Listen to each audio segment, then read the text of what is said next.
स्वागत है दोस्तों आपका एक बार फिर से एक नए लेक्चर में। दोस्तों हम लोग पढ़ रहे हैं इम्यूनोलॉजी और इसके पहले ऑलरेडी हम लोग इम्यूनोलॉजी का 2 लेक्चर पढ़ चुके हैं। यह इम्यूनोलॉजी का तीसरा लेक्चर है। इसके पहले वाले 2 लेक्चर में हमने आपको क्लियर करा दिया था इम्यूनोलॉजी क्या है, इम्यूनिटी क्या है, बाकी इम्यूनिटी कितने तरह की होती है। इसको हमने एक ग्राफ के माध्यम से समरी दे दिया था, यानी कि टोटल जितने भी तरह की इम्यूनिटी होती है उसको हमने एक नज़र में आपको दिखा दिया था। और ये भी कहा था आप इसे याद कर लीजिए ताकि इसके अंदर के कोई भी शब्द अगर आपको आगे के किसी भी लेक्चर में मिलते हैं तो आपको ये कन्फ्यूजन ना हो कि ये वाली इम्यूनिटी किस तरह की इम्यूनिटी का भाग है, यानी कि आपको किसी भी तरह का कोई कन्फ्यूजन ना हो। तो अगर आप वो लेक्चर नहीं देखे हैं तो देख लीजिए, तभी आपको यह लेक्चर या इसके आगे के लेक्चर आपको ऑलरेडी क्लियर समझ में आते जाएंगे। अगर नहीं देखे रहेंगे तो आपको क्लियर नहीं हो पाएगा। चलिए आइए आज भी हम एक एक लाइन समझ लेते हैं। इम्यूनोलॉजी क्या है, तो देखिए इम्यूनिटी के अध्ययन को ही इम्यूनोलॉजी कहा जाता है। बाकी अब बात आती है कि इम्यूनिटी किसे कहते हैं। तो देखिए इम्यूनिटी हमारे शरीर की वह क्षमता होती है जिसके वजह से हम किसी पैथोजेंस या फिर बीमारी फैलाने वाले जो एजेंट हैं, वायरस, बैक्टीरिया, फंजाई, इनसे हम लड़ पाते हैं। अगर हमारे अंदर इम्यूनिटी ना होती तो हम रोज़ बीमार पड़ते हैं, लेकिन इन इम्यूनिटी की वजह से हम पैथोजन से लड़ पाते हैं और बीमारी से बच जाते हैं। लेकिन कभी कभी हम बीमार भी पड़ जाते हैं। क्यों? क्योंकि हमारे शरीर के अंदर की इम्यूनिटी जो है वो या तो कमज़ोर पड़ जाती है या तो समय पर तैयार नहीं हो पाती है, जिसकी वजह से हम बीमार भी पड़ जाते हैं। तो इम्यूनिटी भी आप समझ गए। अब बात आती है इम्यूनिटी कितने तरह की होती है। तो देखिए जो इम्यूनिटी होती है वो मुख्य रूप से 2 तरह की होती है। जो पहला है वो इन्नेट इम्यूनिटी और दूसरा है एक्वायर्ड इम्यूनिटी। एक ग्राफ के अंदर हमने अच्छे से समझाया हुआ है। देखिए जो इन्नेट इम्यूनिटी होती है वो हमें जन्म से प्राप्त होती है। इनका पैथोजन के आने जाने से कोई ताल्लुक नहीं है। ये इम्यूनिटी हमारे शरीर के अंदर जन्म के समय से ही रहती है। बाकी अब जो है एक्वायर्ड इम्यूनिटी, तो ये इम्यूनिटी जो होती है वो जन्म के बाद जब हमारा पैथोजन से या बीमारी फैलाने वाले किसी एजेंट से सामना होता है तो ये इम्यूनिटी हमारे शरीर के अंदर बन जाती है, या तो फिर हमें आर्टिफिशियल माध्यम से इसे तैयार कराना पड़ता है। तो एक्वायर्ड इम्यूनिटी तो अभी बात की बात है, ये तो शुरू ही नहीं हुआ है। बाकी जो इन्नेट इम्यूनिटी है इसे हम पिछले लेक्चर में शुरू कर दिए हैं। तो इन्नेट इम्यूनिटी के 4 बैरियर्स हैं, यानी कि कुल मिलाकर समझिए कि जो इन्नेट इम्यूनिटी है वो 4 तरह की है। पहला है फिजिकल बैरियर, दूसरा है फिजियोलॉजिकल बैरियर, तीसरा है सेलुलर बैरियर और चौथा है साइटोकाइन बैरियर्स। अगर ये हेडिंग आपको तैयार नहीं है, जैसे मैंने अभी जल्दी जल्दी नाम लिया है, तो इसमें मेरी गलती नहीं है।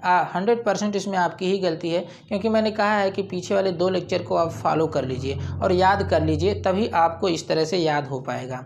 तो देखिए जो फिजिकल बैरियर यानी कि इन्नेट इम्यूनिटी के जो 4 भाग हैं उसमें पहला फिजिकल बैरियर मैंने पीछे आपको ऑलरेडी समझा दिया है, और दूसरा फिजियोलॉजिकल बैरियर ये भी समझा दिया है, और तीसरा जो है सेलुलर बैरियर ये समाप्त तो नहीं हुआ था लेकिन इसको हमने पीछे वाले लेक्चर में शुरू कर दिया है, सेलुलर बैरियर। तो सेलुलर बैरियर जो होता है ये 5-6 तरह का होता है, जिसमें जो पहला होता है वो ल्यूकोसाइट्स है। ल्यूकोसाइट्स का मतलब WBC, और इसके अंदर 2 फैगोसाइट कोशिकाएं हैं, फैगोसाइटिक कोशिकाएं। पहला देखिए न्यूट्रोफिल्स है और दूसरा मोनोसाइट्स है।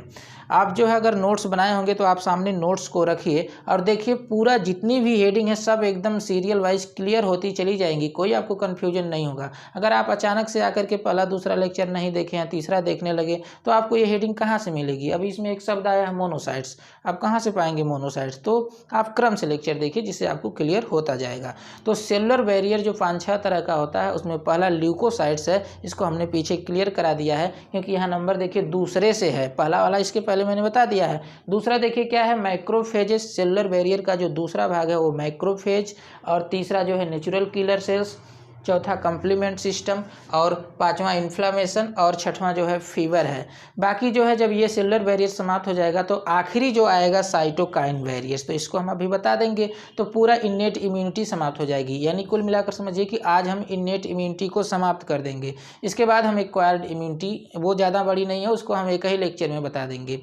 तो पहला जो ल्यूकोसाइट्स है उसके बाद जो है दूसरा आता है मैक्रोफेजेज। अब ये मैक्रोफेजेज क्या है ये समझिए। तो देखिए जो मोनोसाइट्स होते हैं, अब मोनोसाइट्स क्या है, तो ल्यूकोसाइट्स के भाग हैं।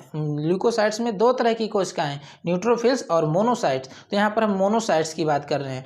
तो मोनोसाइट्स जो होती है वो ब्लड में ब्लड की स्ट्रीम के साथ यानी रक्त की धारा के साथ वेसल्स के अंदर बहती रहती है, फ्लो करती रहती है, यानी कि सर्कुलेट करती रहती है 7-8 घंटे तक। सर्कुलेट करने के दौरान ही इसकी साइज बढ़ जाती है और फिर 8 घंटे बाद यह वेसल्स से निकल करके ऊतक के अंदर चली जाती हैं और फिर यह मैक्रोफेज में चेंज हो जाती है। कैसे, देखिए एक फिगर के माध्यम से आप समझने का प्रयास करिए। जैसे मान लीजिए बॉडी का कोई पार्ट है, इसे हाथ मान लीजिए, और इसके अंदर वेसल्स हैं। ये देखिए क्या है, वेसल्स हैं, और वेसल्स के अंदर जो है ब्लड के साथ जो है ये मोनोसाइट्स जो है फ्लो कर रही हैं। तो 7-8 घंटे जब ये फ्लो करेगी तो इसकी साइज जो है बढ़ जाएगी। देखिए अब इसकी साइज क्या हो गई, बढ़ गई। फिर इसके बाद 8 घंटे बाद ये जो है टिश्यू में आ जाएंगी, यानी कि ऊतक में उतर जाएंगी और फिर जो है मैक्रोफेज में चेंज हो जाएंगी। मैक्रोफेज ऐसी कोशिका है जिसमें अधिक मात्रा में सेल ऑर्गेनेल्स पाए जाते हैं, खासकर लाइसोसोम पाया जाता है। लाइसोसोम की खासियत क्या है कि इसके अंदर के जो एंजाइम होते हैं वो बैक्टीरिया को किल करने में काफ़ी सक्षम होते हैं, क्योंकि इसका काम ही है, मैक्रोफेज का काम ही है बैक्टीरिया को किल करना। या कुछ हमारे शरीर की अंदर की कोशिकाएं हैं जो काफ़ी पुरानी हो चुकी हैं और अब वह विभाजन के लायक नहीं हैं, तो उनको भी किल करने का काम करते हैं मैक्रोफेज। अभी इसके आगे हम बताएंगे। इसके अंदर जो खासकर लाइसोसोम होता है, और लाइसोसोम की खासियत क्या है कि उसके अंदर ऐसे एंजाइम होते हैं जो बैक्टीरिया को किल करने का काम करते हैं। तो अब इसको लिखेंगे कैसे, देखिए ध्यान से इसे समझिए। देखिए monocyte circulate in the bloodstream for about 8 hour. मैंने अभी आपको बताया कि जो मोनोसाइट है वो ब्लड के अंदर जो है 8 घंटे तक सर्कुलेट करती रहती है, ड्यूरिंग विच, जिसके दौरान दे एनलार्ज, ये साइज में बढ़ जाती है, and then migrate into tissue, और यह माइग्रेट कर जाती है ऊतक में, एंड चेंज इनटू मैक्रोफेजेज, और यह मैक्रोफेज में चेंज हो जाती है। तो मोनोसाइट थी लेकिन फिर बाद में चेंज हो गई, किस में, मैक्रोफेज में चेंज हो गई। आगे आप लिख देंगे मैक्रोफेजेज आर लॉन्ग लिव्ड, यह अधिक समय तक रहती हैं, एंड आर हाईली मोटाइल, और ये काफ़ी गतिशील होती हैं, और फैगोसाइट का मतलब, फैगोसाइटिक का मतलब बैक्टीरिया को किल करने में हेल्प करती है। आगे macrophages contain more cell organelles, मैंने ये भी बात बताया है आपको कि मैक्रोफेज के अंदर बहुत सारी सेल ऑर्गेनेल्स पाए जाते हैं, बहुत अधिक मात्रा में सेल ऑर्गेनेल्स पाए जाते हैं, स्पेशली लाइसोसोम, खासकर लाइसोसोम पाए जाते हैं। फिर आगे आप लिख देंगे macrophages are following 2 type, that is fixed macrophages और वंडरिंग मैक्रोफेजेज। देखिए जो मैक्रोफेजेज होते हैं ये 2 तरह के होते हैं। पहला फिक्स्ड, फिक्स्ड का मतलब वो जब टिश्यू में उतर जाते हैं तो वहीं एक जगह रह करके पैथोजन को किल करने का काम करते हैं। लेकिन जो वंडरिंग होते हैं, वंडरिंग का मतलब क्या, घुमक्कड़ या घूम कर, यानी टिश्यू के अंदर कभी यहाँ पर भी बैक्टीरिया को किल किया, फिर यहाँ जा करके यहाँ किल कर दिया, यहाँ से जाकर यहाँ भी किल कर दिया, तो मूव करता रहता है, तो उसको वंडरिंग। तो 2 तरह के मैक्रोफेजेज आप समझ गए। फिर से एक बार देख लीजिए, जो मोनोसाइट्स होती है वो ब्लड में पहले सर्कुलेट करती है 8 घंटे तक, इसके बाद उसी दौरान इसकी साइज बढ़ जाती है, फिर ये टिश्यू में उतर जाती है और मैक्रोफेज में चेंज हो जाती है।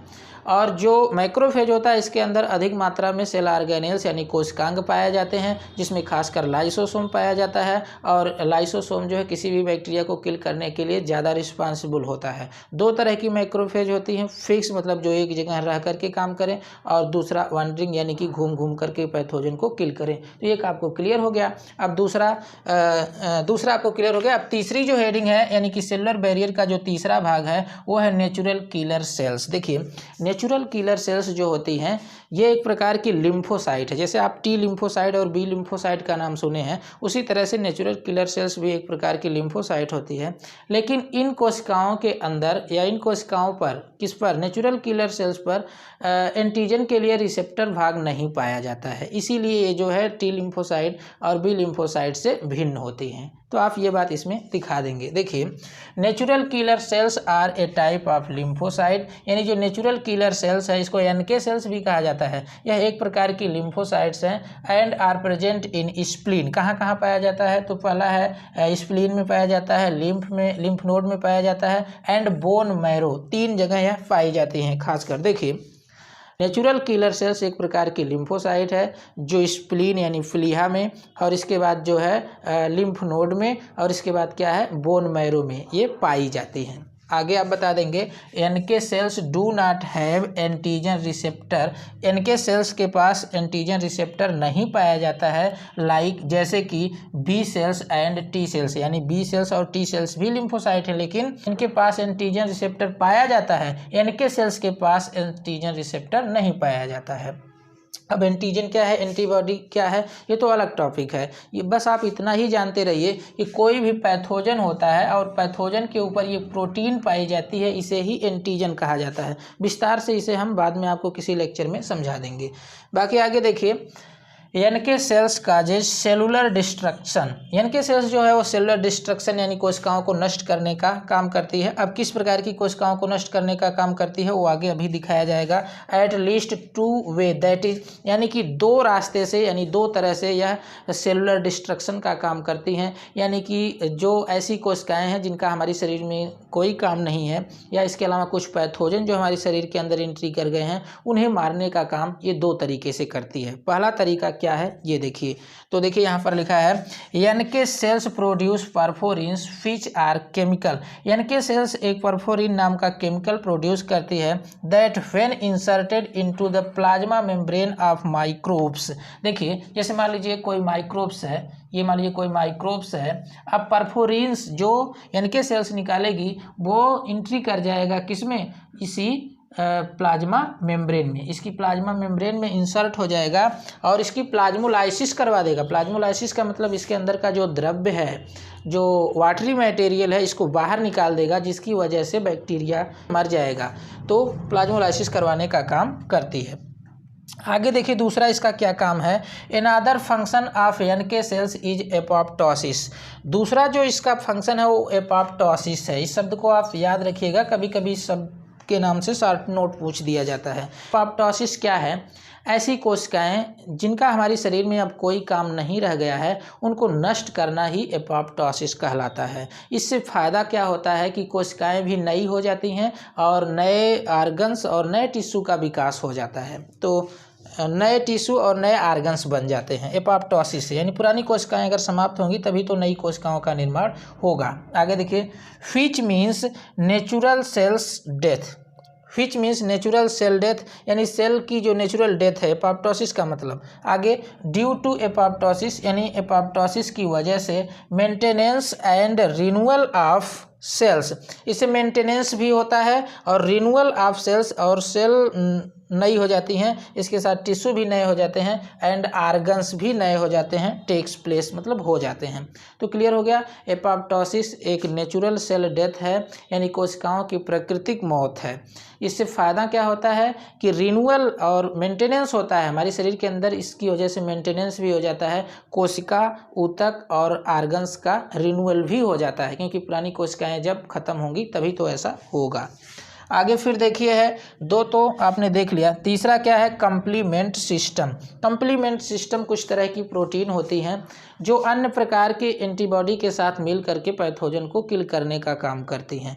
फिर से मेरी बात समझिए, कंप्लीमेंट सिस्टम का मतलब क्या है, इसके अंदर कई प्रोटीन होती हैं, लगभग 30 तरह की प्रोटीन होती हैं, जो ये प्रोटीन जो होती हैं ये एंटीबॉडी के साथ यानी हमारी एंटीबॉडी के साथ मिल करके लड़ती हैं और इनके काम को हेल्प करती हैं, इनकी सहायता करती हैं जो ये पैथोजन को किल करते हैं। तो इसी बात को आप इसमें लिख देंगे। देखिए, complement system is a group of about 30 proteins यानी लगभग 30 प्रोटीन का एक ग्रुप होता है। Many of which are enzyme precursor, इसमें कुछ प्रोटीन जो होती हैं एंजाइम प्रिकर्सर होती हैं, यानी एंजाइम बनाने के लिए अग्रदूत का काम करती हैं। And are produce by the liver, और यह लीवर के द्वारा प्रोड्यूस की जाती हैं ये protein. These proteins are present in the serum of blood, यह ब्लड सीरम में प्रोटीन पाई जाती हैं। एंड ऑन प्लाज्मा मेम्ब्रेन, और यह प्लाज्मा मेम्ब्रेन में भी पाई जाती हैं, प्रोड्यूस की जाती हैं लीवर के द्वारा, ये आपने अभी देखा है। इसके बाद आप लिख देंगे they were named complement by Ehrlich, ये जो कंप्लीमेंट सिस्टम नाम दिया गया है ये अर्लिक एक वैज्ञानिक है, इनके द्वारा दिया गया है। बिकॉज, अब ये नाम क्यों दिया गया, because they complement the other component of immune system, यानी जो अदर इम्यून सिस्टम के कंपोनेंट होते हैं उनके लिए पूरक का काम करती है, उनका संपूरक का काम करती है, इसीलिए इसका नाम कम्प्लीमेंट दिया गया। किसने दिया? अर्ली। और इसके बाद देखिए इसका उदाहरण आप दे दीजिए कैसे ये कम्प्लीमेंट का काम करती है। तो देखिए action of antibody on antigen in the fight against infection, यानी कि इन्फेक्शन के विरुद्ध में जो हमारी एंटीबॉडी लड़ती है उसका हेल्प करती है। एंटीजन के विरुद्ध में या इन्फेक्शन के विरुद्ध में एंटीजन से जो हमारी एंटीबॉडी लड़ती है उसमें यह हेल्प करती है। आगे फिर देखिए क्या है, कंप्लीमेंट प्रोटीन क्रिएट पोर। अब कंप्लीमेंट प्रोटीन किस तरह से हेल्प करती है ये समझिए। तो देखिए complement protein create pore in the plasma membrane of microbes. अब देखिए जो माइक्रोब्स है, इसी को मैंने अभी दिखाया था माइक्रोब्स, फिर से देखिए ये माइक्रोब्स है। अब कंप्लीमेंट प्रोटीन जो रहेगी इसमें छेद कर देगी, पोर कर देगी, पोर बना देगी, छेद बना देगी, जिससे होगा क्या, वाटर इंटर इनटू माइक्रोब्स, जिससे पानी इसके अंदर एंट्री कर जाएगा, इसके अंदर पानी जो है एंट्री कर जाएगा। जब इसमें छेद हो जाएगा तो ऑलरेडी इसमें पानी एंट्री कर जाएगा। अब इससे क्या होगा, water enter into microbes, later they burst and die.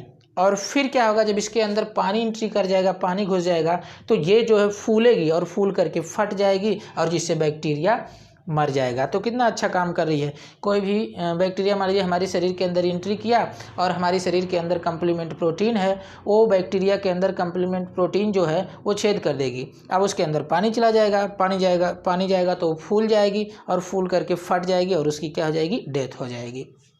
तो इसे आप समझ गए। और अब देखिए जो सेलुलर बैरियर का 5वां प्रकार है वो है इन्फ्लेमेशन। इन्फ्लेमेशन क्या होता है, देखिए जब हमें कहीं जल जाए या फिर कट जाए या चोट लग जाए या किसी बैक्टीरिया या फंजाई का इन्फेक्शन हो जाए तो ऐसी जगह पर फूल जाता है, जल जाते हैं। तो आप देखिए, या कहीं चोट लग गई तो फूल जाता है, लाल हो जाता है और वहाँ पर जलन होने लगती है। तो इन सब को मिलाकर इन्फ्लेमेशन बोला जाता है। ऐसा होता क्यों है, देखिए जब कहीं हमें मान लीजिए चोट लग गई तो जो कोशिकाएं डैमेज हो जाती हैं, चोट के बाद तो कुछ कोशिकाएं डैमेज हो ही जाएंगी, वो कोशिकाएं जो होती हैं कुछ केमिकल्स निकालती हैं। जैसे देखिए कुछ केमिकल्स का नाम देखिए, हिस्टामिन्स, प्रोस्टाग्लैंडिन्स, ये केमिकल निकालती हैं, जिसकी वजह से क्या होता है कि हमारी जो वेसल्स होती हैं उसमें छेद हो जाता है और वहाँ का जो लोकल एरिया होता है वो फूल जाता है। इस बात को आप समझिए। देखिए अब आप यहाँ पर समझ पाएंगे। जैसे मान लीजिए ये बॉडी का पार्ट है, कोई शरीर का भाग है और हमें यहाँ पर चोट लग गई, यहाँ पर हमें चोट लग गई। चोट लगने के बाद ये कोशिका डैमेज हो गई, मान लीजिए डैमेज कोशिका है। अब ये क्या करेगी, ये डैमेज कोशिका जो है वो केमिकल्स निकालेगी। नाम मैंने यहाँ पर लिखा हुआ है हिस्टामिन्स, प्रोस्टाग्लैंडिन्स।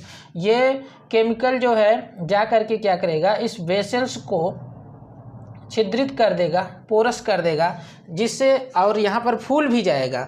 अब इससे फ़ायदा क्या होगा कि ब्लड के साथ सर्कुलेट होने वाली जो मैक्रोफेजेज या अन्य कई फैगोसाइट हैं वो आ करके यहाँ पर जो है इन्फेक्शन से बचाती हैं। जहाँ पर चोट लगती है वहाँ पर इन्फेक्शन का डर रहता है, कहीं कट गया तो भी इन्फेक्शन का डर है, चोट लग गई तो भी, जल गया तो भी, वहाँ पर बैक्टीरिया अटैक करना शुरू कर देते हैं। इसीलिए डैमेज कोशिकाएं जो हैं वो जान जाती हैं कि अब यहाँ पर बैक्टीरिया आएंगे, फंजाई आएंगे और हमें नुकसान पहुंचाएंगे। तो ऐसी दशा में वो डैमेज कोशिकाएं क्या करती हैं, केमिकल्स निकाल देती हैं। और ये केमिकल्स क्या करता है, उस लोकल एरिया को फुला देता है। फुला देने से क्या होगा, ब्लड सर्कुलेशन स्पीड से होने लगेगा, तेज होने लगेगा, जिससे जल्दी जल्दी कोशिकाएं आएंगी और बैक्टीरिया को मारने का काम करेंगी। और वहाँ पर जलन होने लगती है। जलन होने से क्या मतलब है कि जलन होगा तो बैक्टीरिया कम ग्रो कर पाएंगे। तो ऐसे यहाँ पर ये जो क्रियाकलाप हो रहे हैं, जैसे मान लीजिए कि जलन होना या फिर फूल जाना, ये सभी इन्फ्लेमेशन है। क्यों होता है ये तो आप समझ ही गए। तो देखिए इसी बात को आप लिख देंगे, the inflammation occur when tissue are injured. Inflammation कब होता है? जब टिश्यू इंजर्ड होते हैं, क्षतिग्रस्त होते हैं। किसके द्वारा? बाय बैक्टीरिया के द्वारा, टॉक्सिन के द्वारा, हीट के द्वारा, या एनी अदर काजेज, किसी अन्य काम से भी, किसी अन्य वजह से भी वो इंजर्ड या क्षतिग्रस्त हो जाते हैं। इसके बाद क्या होता है? The damage cells release chemical, यानी जो डैमेज कोशिकाएं होती हैं वो केमिकल निकालती हैं, इंक्लूडिंग, जिसके अंदर क्या क्या होता है? हिस्टामिन्स, प्रोस्टाग्लैंडिन्स etc ऐसे केमिकल्स को निकालती हैं। अब होता क्या है? These chemicals causes blood vessels to leak into the tissue. ये केमिकल क्या करते हैं? ब्लड वेसल्स को लीकेज कर देते हैं, यानी पोरस कर देते हैं। अब यहाँ से जो है विभिन्न प्रकार की फैगोसाइटिक कोशिकाएं आएंगी और चोट लगने के बाद जो बैक्टीरिया आएंगे यहाँ पर उनको मारने का काम करेंगी। Vessels to leak into tissue and causing swelling, और यहाँ फूल भी जाता है। अब आगे देखिए, हेडिंग है फीवर, यानी जो सेलुलर बैरियर का 5वां प्रकार है वो है फीवर। तो देखिए आप क्या लिख देंगे? Fever caused by pathogen and proteins called endogenous pyrogens. ध्यान दीजिए, फीवर किसकी वजह से होता है? तो पैथोजन की वजह से होता है और प्रोटीन की वजह से होता है, जिसका नाम है एंडोजिनेज पाइरोजेंस। अब एंडोजिनेज पाइरोजेंस क्या है? यहाँ पर ब्रैकेट में मैंने दिखा दिया है, रिलीज बाई मैक्रोफेजेज, यानी मैक्रोफेजेज के द्वारा निकाला गया एक प्रकार का प्रोटीन होता है, प्रोटीन होती है। और इसके बाद देखिए क्या है? When enough pyrogens reach to the brain, जब अधिक मात्रा में पाइरोजेंस जो है ब्रेन में पहुंचता है तो क्या होता है? The body temperature is high, तो ब्रेन के निर्देशानुसार बॉडी का टेम्परेचर बढ़ जाता है और इसी बात को बुखार कहा जाता है। आगे फिर देखिए क्या है? Mild fever inhibiting the growth of microbes, यानी कि अगर हल्का हल्का बुखार है तो अच्छा है। क्यों अच्छा है? क्योंकि यह जो है ग्रोथ ऑफ माइक्रोब्स को इनहिबिट कर देता है। अगर हल्का बुखार है तो काफ़ी अच्छा है, क्योंकि इस दौरान जो माइक्रोब्स हमारे अंदर आएंगे उनकी ग्रोथ नहीं हो पाएगी। लेकिन बहुत तगड़ा बुखार हो गया तो दिक्कत भी है। आप यहाँ पर देखिए लिख देंगे, वेरी हाई फीवर में प्रूव्ड डेंजरस, यानी कि अगर बहुत ज़्यादा या तगड़ा बुखार है तो डेंजरस, यानी कि वो खतरनाक भी हो सकता है। अब सबसे आखिरी में आ जाता है साइटोकाइन्स बैरियर। साइटोकाइन्स बैरियर्स क्या है? तो ध्यान से आप समझिए, इन्नेट इम्यूनिटी 4 तरह की, physical barrier, physiological barrier, cellular barrier और सबसे आखिरी साइटोकाइन बैरियर्स। तो 3 तरह के बैरियर तो समाप्त हो गए। अब चौथा जो है वो साइटोकाइन्स बैरियर है। इसमें कुछ केमिकल्स रहेंगे, तो देखिए किस तरह से ये केमिकल्स काम करते हैं। तो देखिए, साइटोकाइन्स ब्रैकेट में आप लिख देंगे chemical messenger of immune cells, यानी कि इम्यून सेल्स का एक केमिकल मैसेंजर है साइटोकाइन्स। साइटोप्लाज्म आप जानते हैं ना, कोशिका के अंदर का भाग है, उसी के अंदर कुछ केमिकल पाया जाता है, उसी को साइटोकाइन्स कहा जाता है। तो देखिए यहाँ पर आप लिख देंगे साइटोकाइन्स ब्रैकेट में chemical messenger of immune cell are low molecular weight protein. यह लो मॉलिक्यूलर वेट की प्रोटीन होती है, यानी कम अणुभार वाली प्रोटीन होती हैं। कौन? साइटोकाइन्स। दैट जो stimulate or inhibit the differentiation और फंक्शन ऑफ इम्यून सेल। तो ये केमिकल क्या करते हैं? देखिए यहाँ पर लिखा है दैट स्टिमुलेट, मतलब ये स्टिमुलेट कर देती हैं या फिर जो है तेज कर देती हैं, अथवा इनहिबिट मतलब रोक देती हैं द डिफरेंशिएशन अथवा function of immune cell. Immune cell का जो फंक्शन है या उनका डिफरेंशिएशन है, डिफरेंशिएशन का मतलब कई तरह की इम्यून सिस्टम की जो कोशिकाएं होती हैं वो कई तरह की कोशिकाओं में चेंज होती हैं, इन्हीं को डिफरेंशिएशन कहा जाता है। विभिन्न तरह की कोशिकाओं में चेंज होकर के विभिन्न प्रकार के पैथोजन को किल करने का काम करती हैं। तो डिफरेंशिएशन को या तो तेज कर देती हैं या तो रोक देती हैं, या इसके अलावा इनके फंक्शन को तेज कर देती हैं या रोक देती हैं, कम कर देती हैं। फंक्शन ऑफ इम्यून सेल आगे लिख देंगे they are involved in the cell to cell communication. Cell to cell communication, यानी एक कोशिका की सूचना दूसरे कोशिका तक देने में ये शामिल होती हैं। यानी इनका काम क्या है, एक कोशिका की सूचना को दूसरे कोशिका तक पहुंचाना। जैसे किसी कोशिका के संपर्क में कोई पैथोजन आ गया तो वो मैसेंजर यानी मैसेज करती है कि ये सभी कोशिकाओं को पहुंच जाए ये सूचना कि शरीर के अंदर किसी भी प्रकार का पैथोजन आ चुका है। तो सभी कोशिकाएं वहां पर तैयार हो जाती हैं, जो भी इम्यून सिस्टम से संबंधित है वो कोशिकाएं तैयार हो जाती हैं पैथोजन को किल करने के लिए। तो एक कोशिका का मैसेज जब दूसरी कोशिका को जाएगा तभी तो वो पैथोजन तैयार हो पाएंगे, वरना कैसे तैयार हो पाएंगे। आगे फिर देख लीजिए, काइंड्स ऑफ साइटोकाइंस इंक्लूड, इसके अंदर जो साइटोकाइंस है इनके अंदर कई तरह के केमिकल मैसेंजर हैं। वो कौन कौन से हैं, तो आप नाम इनका याद कर लीजिएगा। देखिए पहला क्या है, इंटरल्यूकिन्स पहला है। अब किसके द्वारा निकाला जाता है, तो देखिए प्रोड्यूस बाय ल्यूकोसाइट्स, एक हो गया। दूसरा देखिए है लिम्फोकिन्स, ये किसके द्वारा प्रोड्यूस किया जाता है, तो देखिए प्रोड्यूस बाय लिम्फोसाइट्स। और इसके अंदर क्या है, तो ट्यूमर नेक्रोसिस, ये भी है, ट्यूमर नेक्रोसिस फैक्टर यानी ट्यूमर को नष्ट करने वाले फैक्टर, एंड इंटरफेरेंस, और इंटरफेरेंस भी इसके अंदर है। तो देखिए पहला क्या है, इंटरल्यूकिन्स, आप इन्हें याद रखिए, एक प्रकार का साइटोकाइन बैरियर्स है। तो काइंस बैरियर के अंदर पाई जाने वाली एक प्रोटीन्स है या एक प्रकार का केमिकल्स है। इसके अलावा देखिए लिम्फोकिन्स, या इसके अलावा फिर देखिए क्या है, तीसरा देखिए ट्यूमर नेक्रोसिस फैक्टर यानी ट्यूमर को नष्ट करने वाले फैक्टर। इसके बाद देखिए क्या है, इंटरफेरेंस, ये भी एक प्रकार की प्रोटीन है। तो चार आपने यहाँ पर देख लिया। तो देखिए इंटरफेरेंस के बारे में थोड़ा समझ लीजिए। Interferons protect the viral infection of the cell, यानी कि जो इंटरफेरेंस है ये बैक्टीरिया के लिए नहीं, वायरस से बचाने के लिए एक प्रकार की प्रोटीन है जो हमारी वायरस से सुरक्षा करती है। इसको एंटीवायरल प्रोटीन कहा जाता है। देखिए यहाँ पर लिखा है एंटीवायरल प्रोटीन। तो दोस्तों इस प्रकार से आज इन्नेट इम्यूनिटी पूरी तरह से समाप्त हो गई। यानी इन्नेट इम्यूनिटी के अंदर जो चारों तरह के बैरियर थे वो मैंने अच्छे से आपको समझा दिया और आपको पूरा समझ में आ गया होगा। इसके बाद भी अगर कोई भी आपको डाउट है तो आप कमेंट बॉक्स में बताइए, हम या तो कमेंट के ही माध्यम से या फिर अन्य किसी वीडियो में, इसके आगे वाली वीडियो में उसका रिप्लाई कर देंगे, अच्छे से समझा देंगे। बाकी हम नेक्स्ट वीडियो में मिलते हैं एक्वायर्ड इम्यूनिटी के साथ, तब तक के लिए जय हिंद।